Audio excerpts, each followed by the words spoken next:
संघं शरणं गच्छामि। अल्लाहु अल्लाहु अल्लाहु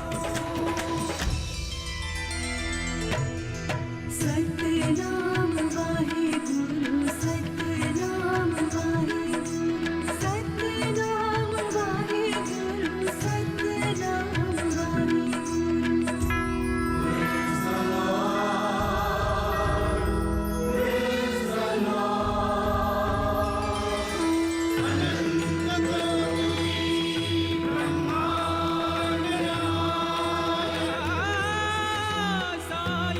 सबका मालिक एक है। आप चाहें तो अपने वाड़े जा सकते हैं। आज वो फकीर मुझे इतना बुरा नहीं लग रहा है जितना पहले लगा करता था। अब मेरी द्वारका माई की सीढ़ियां चढ़ने की इजाजत नहीं है सरफू। जब तुमने कोई पाप किया ही नहीं तो फिर डर कैसे? उसके लठैतों के सामने हम सब बेबस हो गए थे देवा। आज सरफुद्दीन नहीं होता तो हम चांद भाई का जीवन नहीं बचा पाते। कुलकर्णी ने मुझे तक बंदी बना दिया था। भगत जी जानते थे कि चांद भाई का उपचार होगा, तभी तुम्हारी चेतना लौटेगी।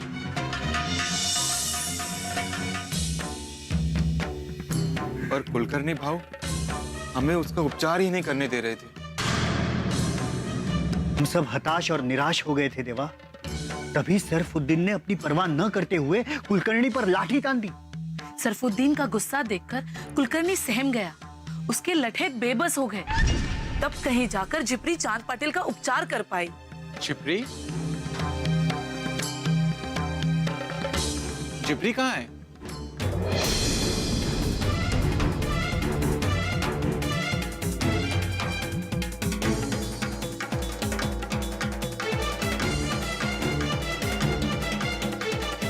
देवा, सरफुद्दीन भी बाहर नहीं है।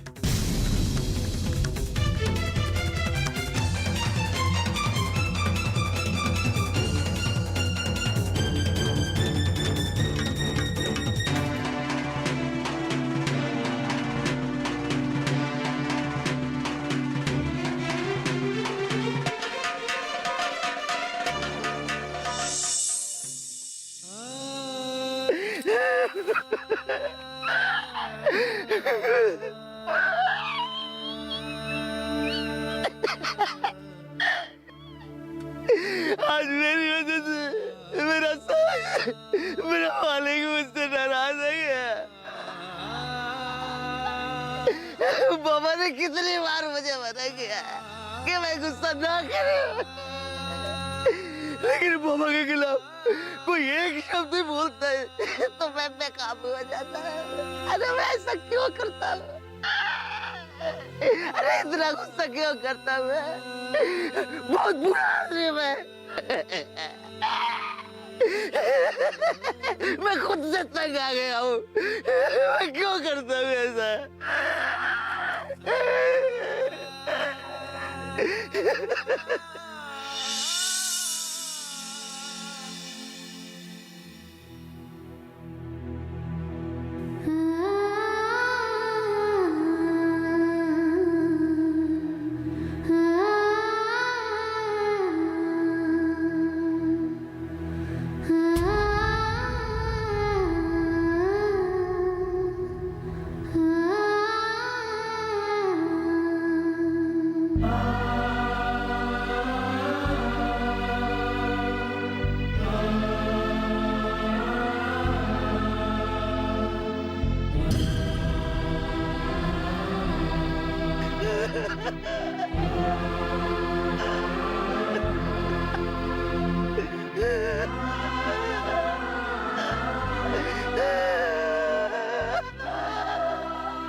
सरफुद्दीन! सरफू भाई! सरफू भाई! अरे सरफू भाई! सरफुद्दीन! सरफुद्दीन! सरफू भाई! सरफुद्दीन! सरफुद्दीन! सरफू भाई! सरफुद्दीन, सरफुद्दीन, सरफू भाई। नहीं है देवा, सरफुद्दीन और जिप्री गुरु स्थान पे भी नहीं मिले।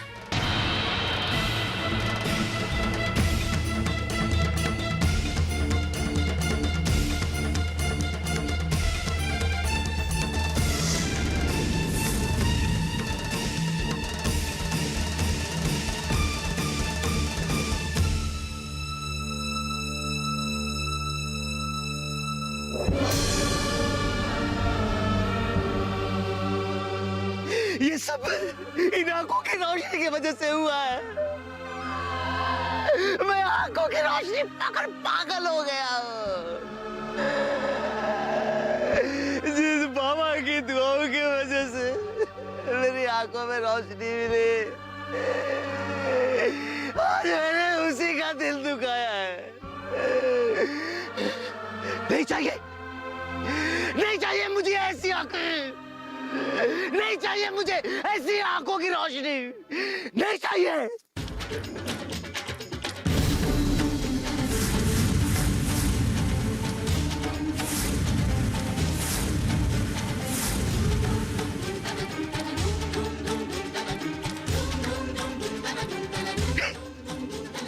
नहीं चाहिए, नहीं चाहिए मुझे ऐसी आंखें। मैं अंधा ही अच्छा था, मैं अंधा ही अच्छा था। मैं अपने हाथों से अपनी आंखें फोड़ डालूंगा।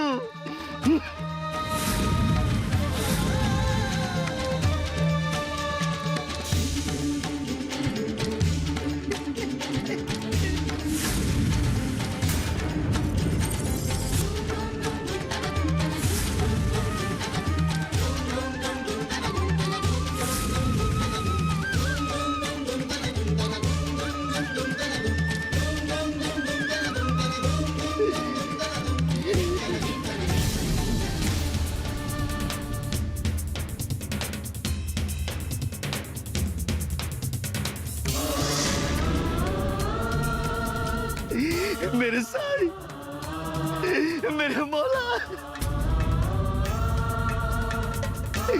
मैंने आपका बहुत दिल दुखाया है। हो सके तो मुझे माफ करना बाबा, हो सके तो मुझे माफ कर दे।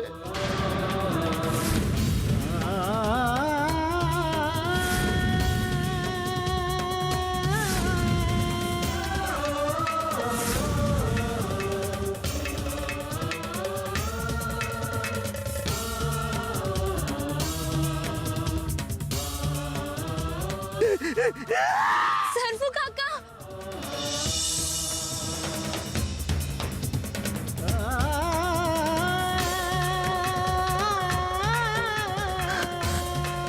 रुक जाओ काका, तुम्हारा साईची शपथ।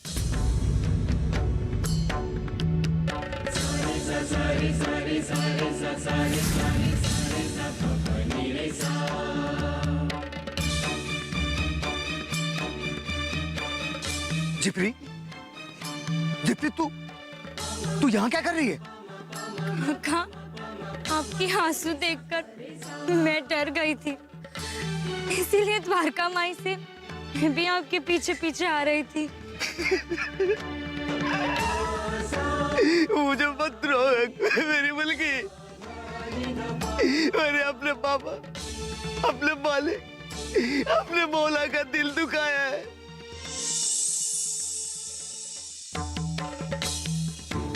इन आंखों की रोशनी के कारण घमंड हो गया है मुझे।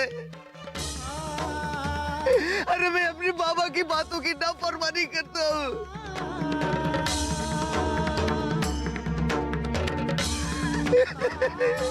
सबसे झगड़ता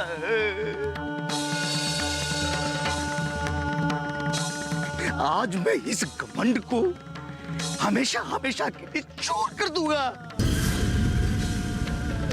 न रहेगा बांस और न बचेगी बांसुरी। नहीं काका, आप बाबा का दिल और भी ज्यादा दुखाओगे। मतलब मतलब आपकी आंखों में साईं बाबा की कृपा का नूर है। आप वही नूर को ठुकरा रहे हो। बाबा का दिल और भी ज्यादा नहीं दुखेगा क्या काका?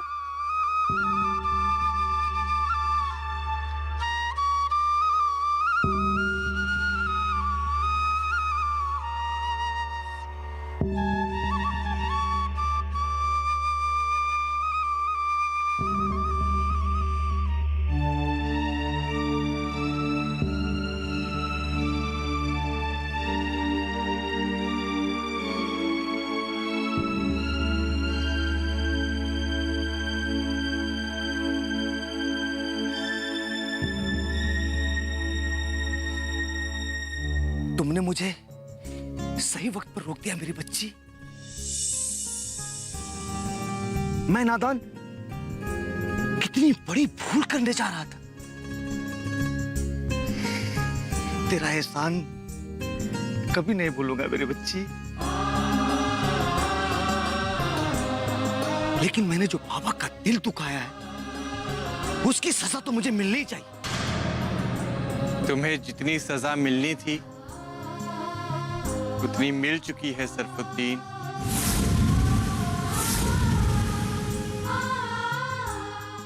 मेरे बाबा,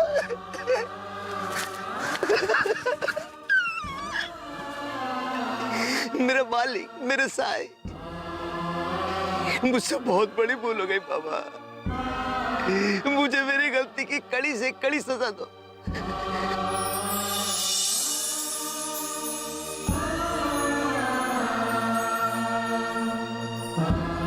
मुझे अपने हाथों से पीटो,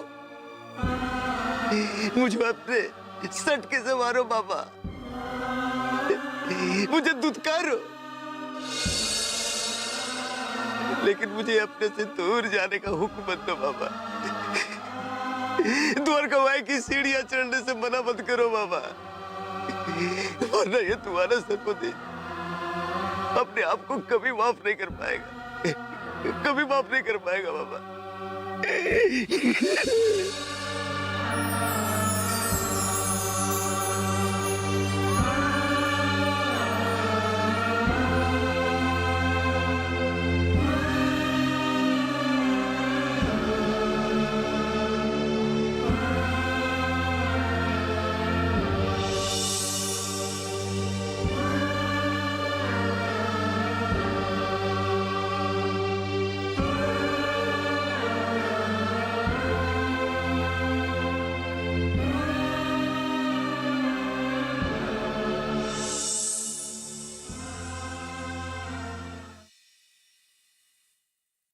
तुम केवल इंसान बनकर मेरे पास आओ, फिर तुम मुझे केवल पा ही नहीं, मुझे निभा भी पाओगे।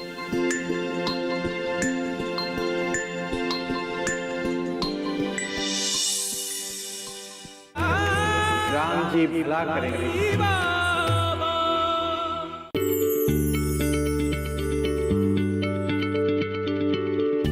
क्या आप किसी बीमारी से परेशान हैं? चाहते हैं डॉक्टर की सलाह? तो हम हैं आपके साथ, बताएंगे आपको जीने की राह। समस्याएं आपकी, समाधान देश के मशहूर विशेषज्ञों के। घर बैठे बात करें देश के जाने माने डॉक्टरों से। हमारे लाइव प्रोग्राम स्वस्थ किसान में हर शनिवार शाम 6 बजे से 7 बजे तक। राम जी भला करेंगे।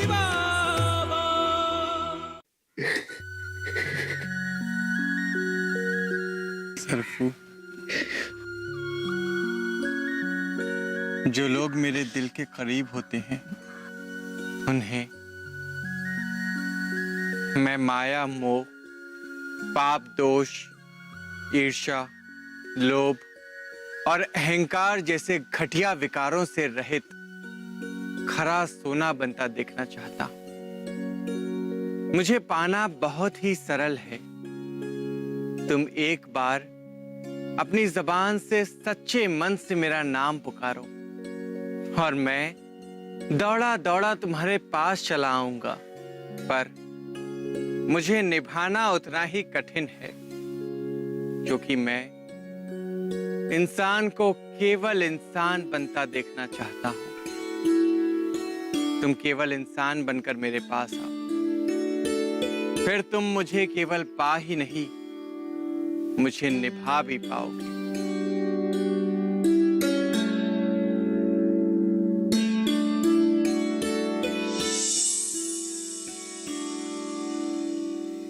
इंसान बनना ही बहुत मुश्किल है बाबा।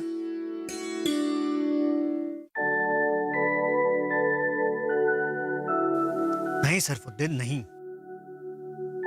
एक बार साई का नाम लेने के बाद कुछ मुश्किल नहीं होता।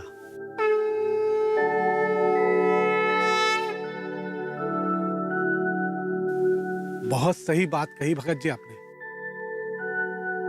साईं बाबा का नाम लेते ही सारी मुश्किलें आसान हो जाती हैं।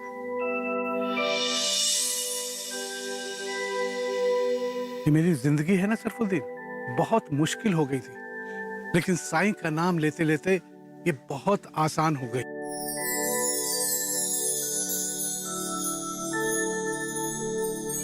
कहाँ तो सांसें तंग हो रही थी और कहाँ जिंदगी में बाहर सी आ गई।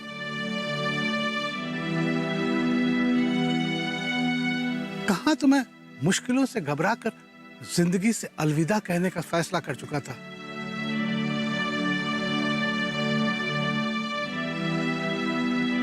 और कहाँ साईं नाम की डोर पकड़कर मैं एक बार फिर से जिंदगी जीने की तमन्ना जगाए बैठा।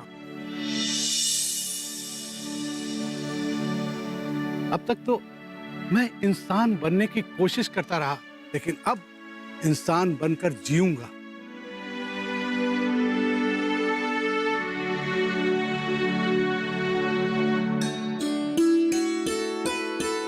जिप्री,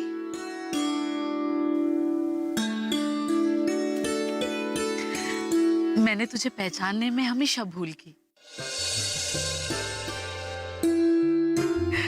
हमारे लिए तो तू एक छोटी सी मासूम सी बच्ची है, पर सोच और समझ में तू हम सबसे आगे है। पहले तो मैं मूर्ख चंद थी काकी।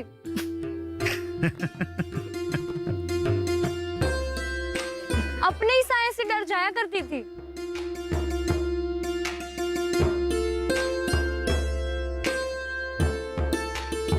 जब से मुझे मेरे बाबा का साथ मिला है, तब से मैं बाबा से और अब सबसे अच्छी अच्छी बातें सीख रही हूँ।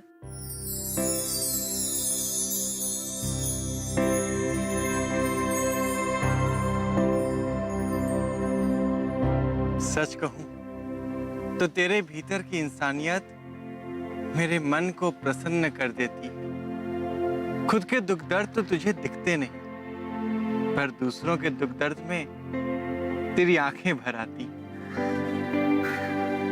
जुग जुग जियो मेरी बच्ची, राम जी भला करेंगे।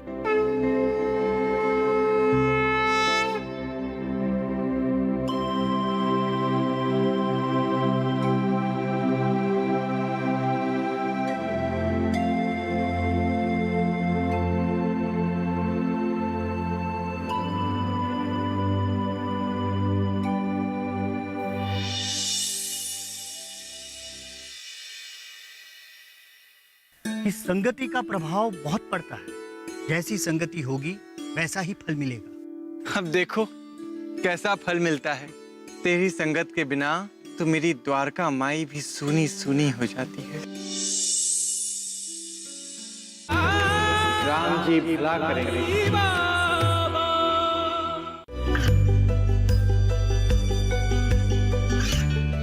गांवों और पिछड़े क्षेत्रों में सरकारी योजनाओं की जानकारी पहुंचा। देश में कौशल और क्षमता विकास कर ग्रामीणों को सामाजिक बदलाव और विकास से जोड़ने की दूरदर्शन किसान की पहल चौपाल चर्चा देखें सोमवार से शुक्रवार सुबह 9 बजे। राम जी भला करेंगे।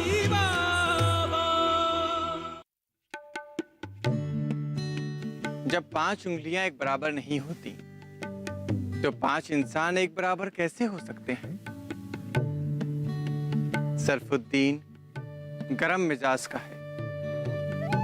उसको गुस्सा जल्दी आता है, पर उसका गुस्सा तभी उबलता है जब वो किसी गरीब अथवा मजलूम पर जुल्म होते देखता है, क्योंकि समाज ने इस बेचारे के साथ भी बड़े अत्याचार करे हैं। पर सरफू, अत्याचार का बदला अन्याय और आक्रोश नहीं हो सकता। उसे प्रेम और अपनेपन से भी जीता जा सकता है। क्षमा करना देवा। अगर कुलकर्णी जैसे लोग प्रेम और अपनेपन की भाषा समझते ही ना हो तो कोई क्या करेगा? तो तुम्हें किसने रोका है नाना? जाओ, तुम भी कुलकर्णी बन जाओ। नहीं नहीं, मुझे क्षमा करना देवा। नाना, कुलकर्णी बनकर जीना कोई विकल्प नहीं है। बना तो रावण भी था, अन्याय और अत्याचार का प्रतीक रावण। पर आज सैकड़ों साल बाद भी उसका नाम बुराई के रूप में ही लिया जाता है, और उसकी बुराई का अंत करने वाले श्री राम पूजनीय और आदरणीय बन गए।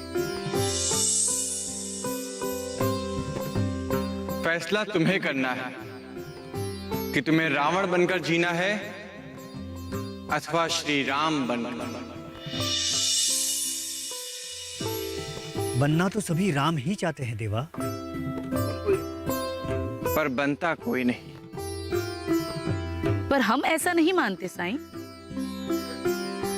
एक राम तो हम सबके साथ है, और उसकी संगत में एक और राम बनता देख रहे हैं।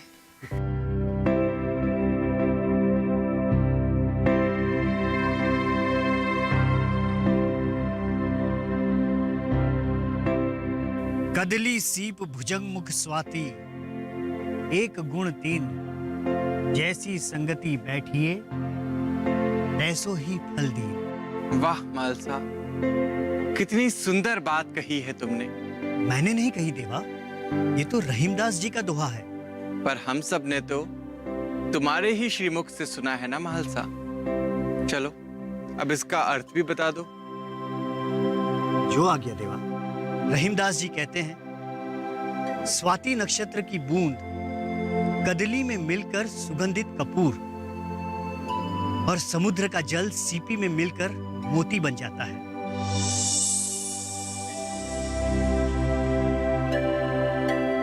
वही पानी सांप के मुंह में विष बन जाता है।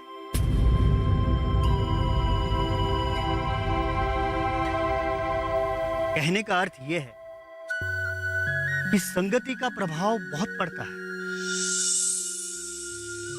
जैसी संगति होगी वैसा ही फल मिलेगा।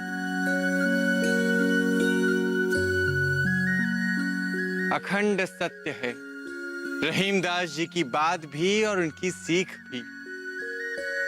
पर मेरी तो सरफुद्दीन के साथ संगति है।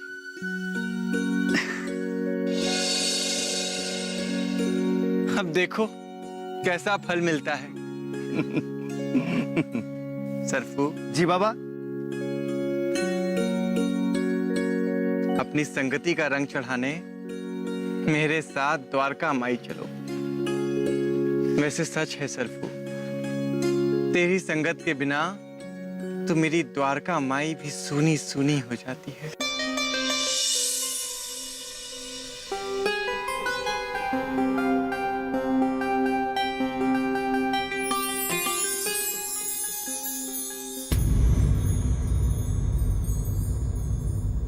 आज आपने उसकी मस्जिद की सीढ़ियां चढ़कर बहुत बड़ी गलती कर दी, और उस मस्जिद को उस फरेबी ने अपने काले जादू से बांध रखा है। देवा इस समय यहाँ नहीं है।